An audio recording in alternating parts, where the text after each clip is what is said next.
Today, excuse me, today we're going to make butternut squash soup. I've already started the prep, but we'll just streamline it so that you can at least get an idea of how we made it. Alright, there's the recipe. Here I have potatoes, onions, carrots. I did slice up a whole apple and some celery. We're going to saute that with butter. Okay, and over here I took a whole butternut squash.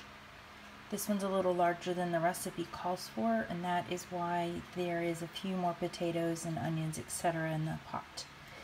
I already started pulling it out of the skin, but I just wanted to show that I put it in the crock pot for 4 hours on high whole with the seeds and everything in it, and I just pulled out all of these seeds and started peeling it, and that's what we're getting is the mash. So I'm going to finish getting the mash out of this one, and we'll saute up those vegetables and see where we are. Alright, we're cooking along just fine here. I do want to add that if you took a notice of the written recipe, it doesn't have apples in it.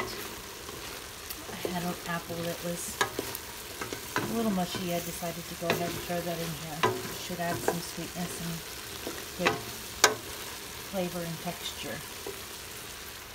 And this is the squash after it's all mashed out.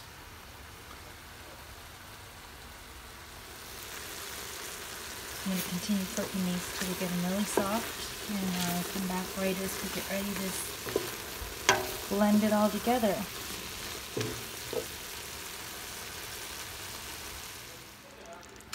Okay, vegetables have sauteed quite a bit in the butter. I've added some stock. We're going to cook them till they're all nice and tender.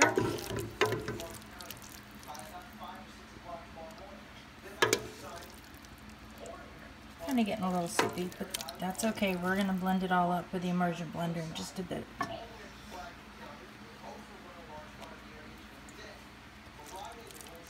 did add a little bit of salt and pepper to this. Alright, we're going to let that cook for just a little bit.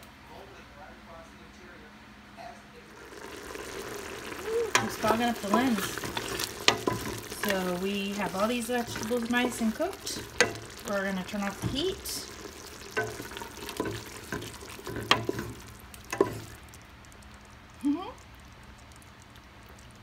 We're going to add all of this squash to the pot. And I'm going to go ahead and use the immersion blender right here in this pot. It's not so safe to transfer hot liquids to another vessel. The instructions say to do that, but if you have an immersion blender, you can just put it directly in the pot. If you don't, be careful. Pull out any skin that you might have missed too. You see that? Yeah. If you do put it in a blender, just be really careful not to burn yourself. You could even cook it ahead of time, cool it, and then put it in your blender.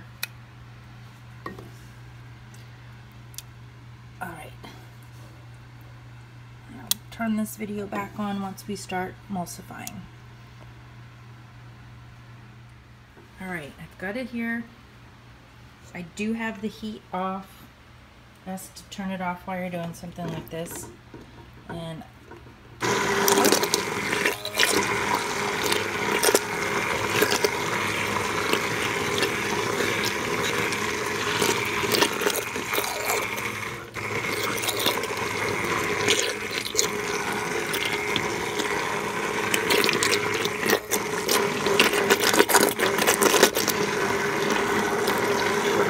a little bit more stock.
I think I've got everything all mixed up.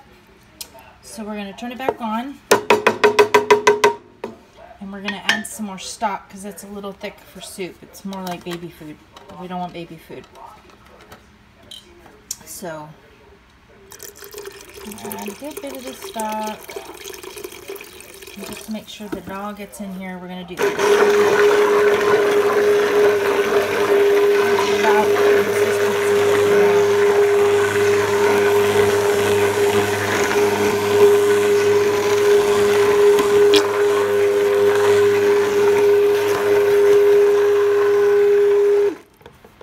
It's a little loud. It's still on too. Okay. Yeah, that's a nicer. Let me do it with a spoon so that you can see. Yeah. Let's heat it up, see what it looks like, and then we'll come back before I serve it.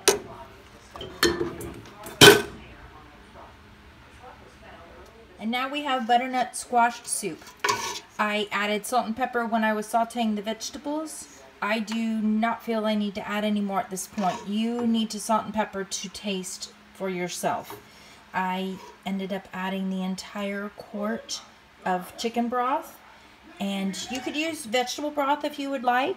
And if you like your soup a little bit thinner than this, add more broth. It looks like a lovely soup, and I hope you enjoy. Bon appetit!